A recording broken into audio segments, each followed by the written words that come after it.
Hey everyone, welcome to my channel. So people ask me all the time how I've seen so much progress in the gym in just 6 months. I even get steroid allegations, even though in my humble opinion, I don't look too big. When people see my pictures and videos, they are usually taken in the gym with a pump going on. But if you see me in real life, I look pretty normal. Regardless, I'm going to share some tips that can help you build muscle effectively. The reason my progress feels so fast is that I was lifting consistently from 2021 to 2023 until I stopped completely. I know it wasn't my proudest moment, but honestly, it helps me skip the trial and error this time around.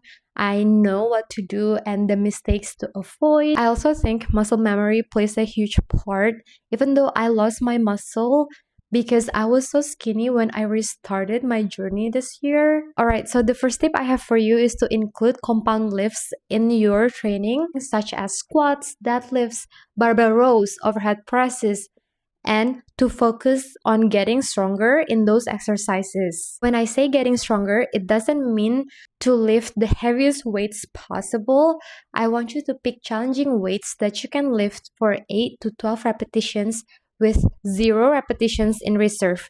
Meaning, when you are done with the last rep, you can no longer lift the weights. For the second tip, I want to talk about how I set up the sets. I do 4 sets for everything. The first set is a warm-up set using lighter weights to activate the muscle and to mentally prepare myself for heavier weights. For the second set, I use medium weights aiming for 12 repetitions. And for the third and fourth sets, I use heavier weights aiming for 8 repetitions. The goal is to gradually add weights over time, which is called progressive overload. And remember, don't force yourself to lift too heavy too soon. Strength takes time. Injuries are not worth it and can set you back. I want you to be able to lift long enough to see progress, because as soon as you see progress, it gets addictive. And make sure you know how to perform the exercises with the proper form, because again, I don't want you to hurt yourself, and also to effectively target the muscles that we are working on. I think that's why it often takes beginners about a year to see noticeable progress, because they're learning the proper form in that first year. And the last tip I have for you is to be consistent with your training and nutrition. I'm going to share with you a method that I'm using when it comes to nutrition, how I build muscle while staying lean without counting calories. But before that, I want to talk about training consistency. Yes, you can experiment with the exercises at first, but I want you to stick to a plan long enough to see progress, because doing random workouts will not help you see the progress that you want. I understand things happen. You are allowed to make modifications to your workout plan because sometimes the equipment isn't available. But for the most part, I want you to stick to a plan for at least 4 weeks to see noticeable results. For the nutrition part, when you have a goal, it's easier to reach that goal when you eat basically the same thing. I'm not talking about eating the same meal every day, but you have a menu that you can repeat every week. I found a nutrition approach that helps me see progress without counting calories.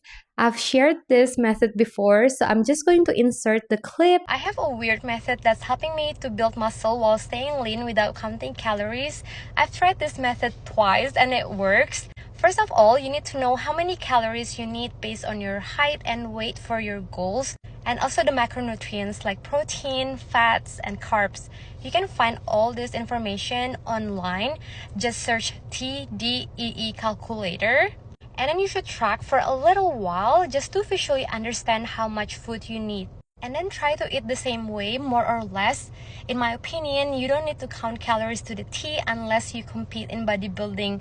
For average people like you and me, I don't think we need to be that exact with our calories. Unless you like doing it. For me, I hate it. And this is the weird part. I want you to take a selfie either at home or the gym, but it has to be the same throughout the whole process. On this selfie, we need to be able to see some abs definition. It doesn't have to be a perfect six-pack. It's just some definition. And then I want you to take the same selfie daily or weekly. The goal is to keep that definition so we can stay on the same body fat level range for the most part. keep training hard and eat based on that visual memory. When you start losing that definition way too fast, I want you to eat a little bit less because I want it to be sustainable and I don't want you to starve. Keep experimenting because as soon as you get it, this method is way more sustainable for the long run. Good luck! Just remember, progress takes time. I don't want you to compare your progress with mine because obviously my scenario is a little bit different because I've done this before and my body somehow still remembers how to do it. Don't hesitate to ask me any questions in the comment section. I love talking about this thing and I love lifting. It has changed my life a lot and the way I see myself. So I just want to pass it forward. I'm going to share more tips in the future, so make sure to subscribe. I hope you find this video helpful and I will talk to you in my next video. Bye!